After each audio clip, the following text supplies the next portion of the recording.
What's going on, guys? You're watching the Mighty Gaming Channel. I'm the Mighty Miguel. Now today I'm making a massive claim that Forza Motorsport 4 is the greatest car racing game of all time.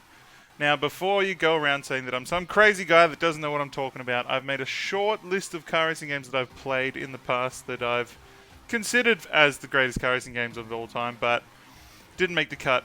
For games to get on this list, I've had to at least finish them or played them for at least 10 hours. Now I have watered down this list a little bit or else we would be here all night.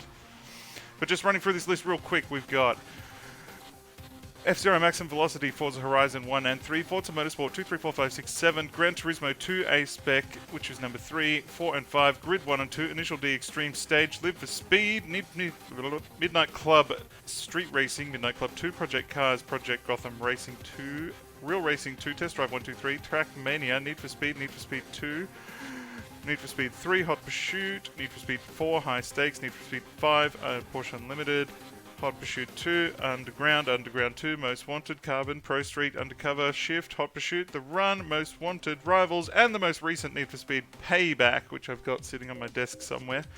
Assetto Costa, which was probably one of the worst of the list. Burnout 1, 2, 3, Burnout Paradise, Colin McRae Rally 1, 2, 3, 4, Colin McRae Dirt, The Crew, Daytona USA 1 and 2, one of the greatest arcade racing games, still even today, Daytona USA. If you know a local arcade that has a whole heap of them set up, take your buddies down there, it's always going to be a laugh. Driver, NASCAR Racing, and Super Mario Kart. Now, let's start looking at why this game ranked higher than other games. Now, the first thing I'm going to mention is the timing of the game. Now, when this game came out, the Fast and the Furious, Need for Speed, all that sort of stuff, the street racing scene on planet Earth was huge, especially where I lived anyway. When Fast and the Furious 2 came out, there was a drive-in cinema near my place, and everybody with the hottest cars went down there to watch that movie, and street racing increased by 500% after that movie came out. Like, that's how popular it was. People just freaking couldn't get enough of track racing and street racing, and the closest thing that most people could get to driving these cars in the movies was in the game, Forza Motorsport 4. It also had a bajillion ways you could set up your car. You could drift race if you wanted, or track race, or you could race online, but we'll get more into that later. The other thing that I need to mention is the console that it came out on. It was only on the Xbox 360. Now, you can't compare the Xbox 360 of those days to the Xbox One of today. Honestly, the Xbox One of today drives me absolutely bonkers. It is too complicated, there's too much shit on there. Xbox 360, you literally turned it on, signed in, stuck in the disc, and away you went. There was no downloading updates crap, no app bullshit, no, it was just simple and fun. I mean, if you wanted to play with your buddies, you'd just create a party, you could all talk to each other. Even if you were playing different games, you could still talk to each other, and you could just jump on there and just go. It was fantastic, and PlayStation definitely couldn't compete at the time. Now, I know next you're going to say that the graphics of back then cannot compete with the graphics of today.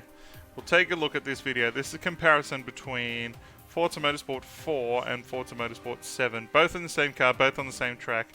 Now, Forza Motorsport 7 does look a lot sharper, but Forza Motorsport 4 was so bright and it was alive, and it was, the backgrounds were so vivid. They took satellite imagery to make the tracks of the game. It had like 100+ tracks. It was just mind-boggling for what else was available at the time.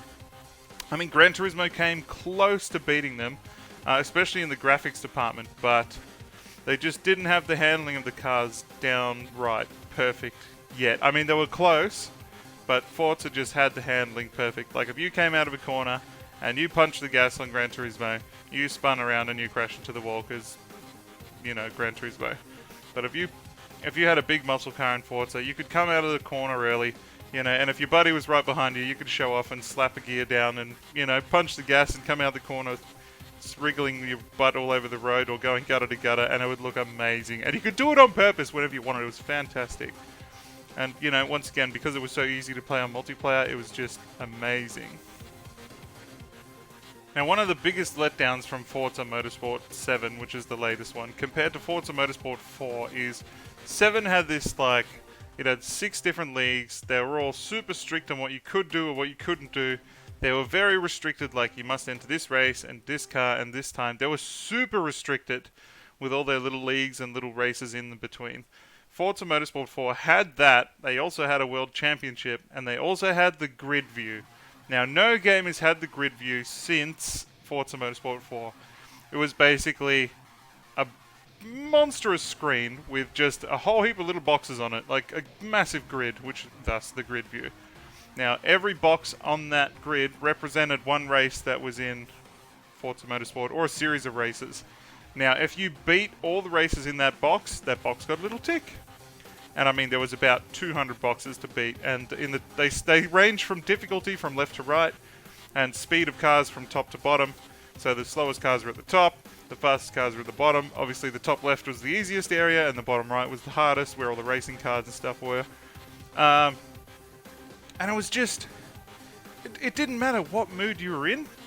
If you were in the, I want a hard race mood, you could go to the bottom right and you could pick something hardcore. Or you could do one of your old favorite races, like jump in an old GDR or something.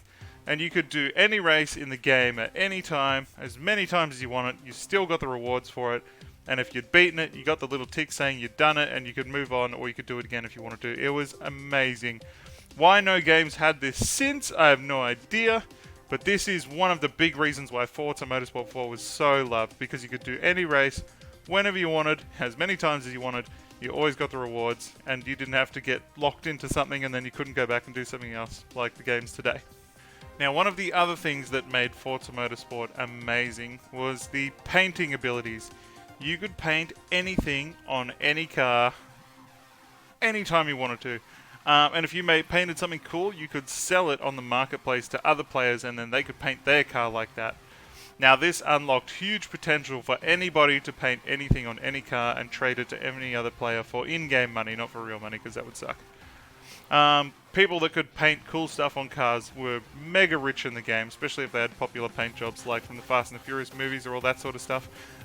Turn 10 did get on this in the end and start selling the proper Fast and the Furious franchise skins and cars in the game for real money eventually, but that came later on. Before that, though, it was free. You could just go in the marketplace, design a car, or, buy one from somebody else, and it would be... I'll give you a perfect example. On my room, when this game came out, I had a poster of an RX-7 from some car tuning club that... do I even still have it? I don't have it anymore. And basically, I painted that exact car in the game, and then sold that skin to other players as... a downloadable skin, and I probably sold about 50 of them for like 5,000 in-game money, which is, that's a lot of money, dude. And it was just crazy that you could paint anything on any car whenever you wanted. It didn't matter. And there has never since been a game that can do that.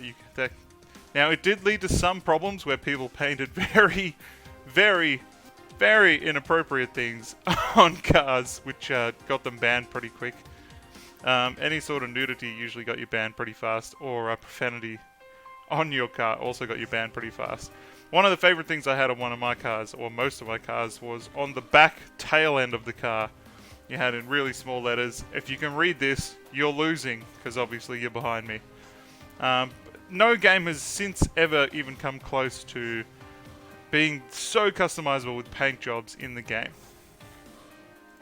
Now, the next thing that needs to get mentioned is the online racing part of Forza Motorsport 4. As I mentioned earlier, it was super easy to race with your buddies. They also had an excellent online racing program, I suppose you could call it.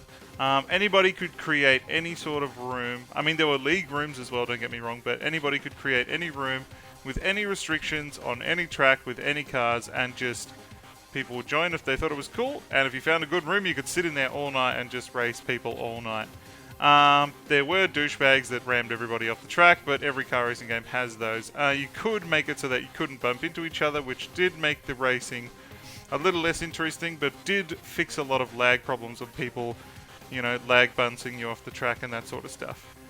The other thing that needs to be mentioned is that since then, the online racing part of Forza Motorsport is still there, but it is extremely restricted, where You can't just, anybody can't just make a room. I mean, there's a room for A class, a room for B class, a room for C class, a room for V8s, a room for four-wheel drives, a room for this, a room for that.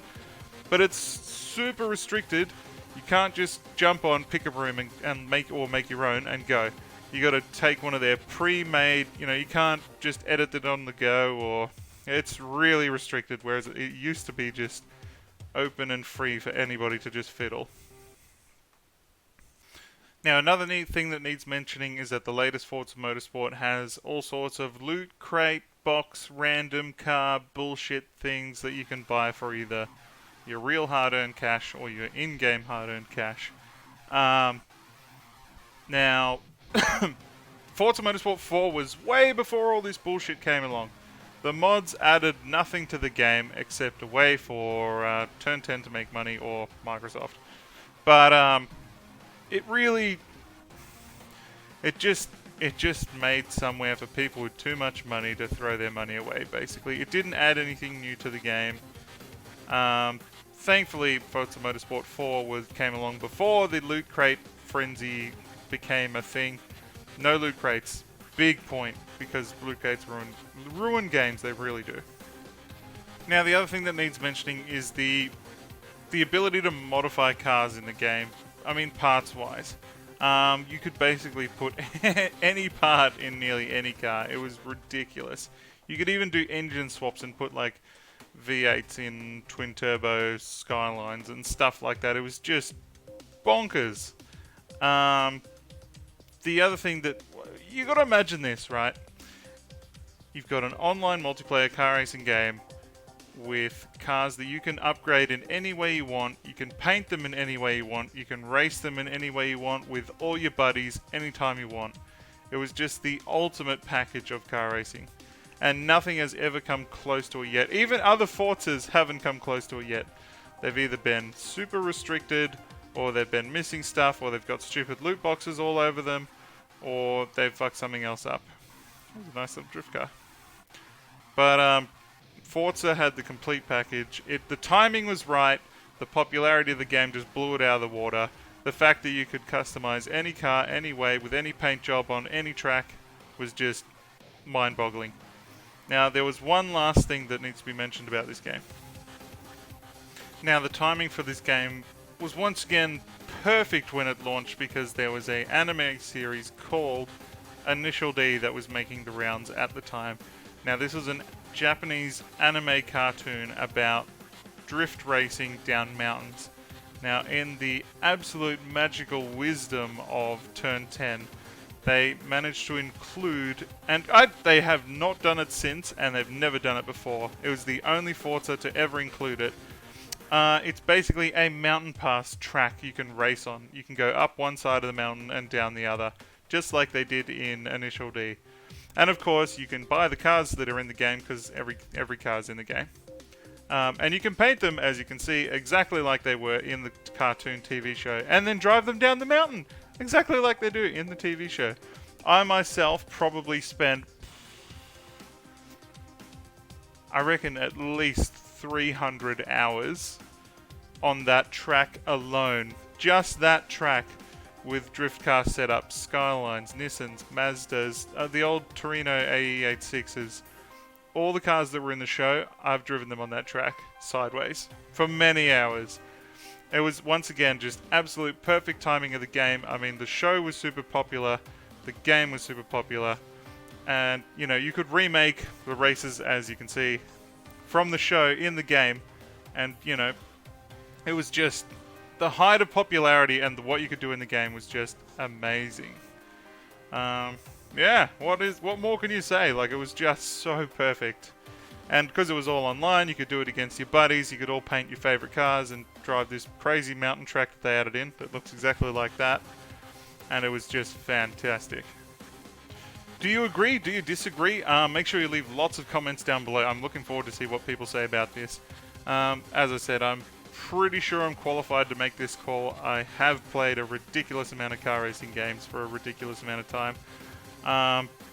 No game has ever been so easy to play, with so many customizable options, with all your buddies, and on like, you can buy this game now in the, like, dumpster dives for, like, you can buy the game for, like, $6, and how much is an Xbox 360 at the moment?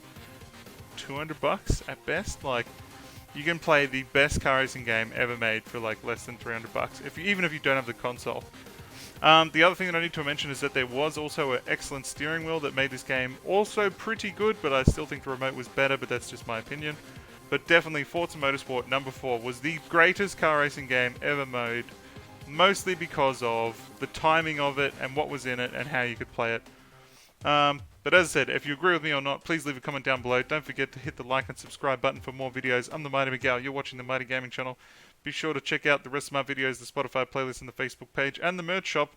And I'll see you on the live streams as always. Till then, stay mighty. Peace. See ya. Bye.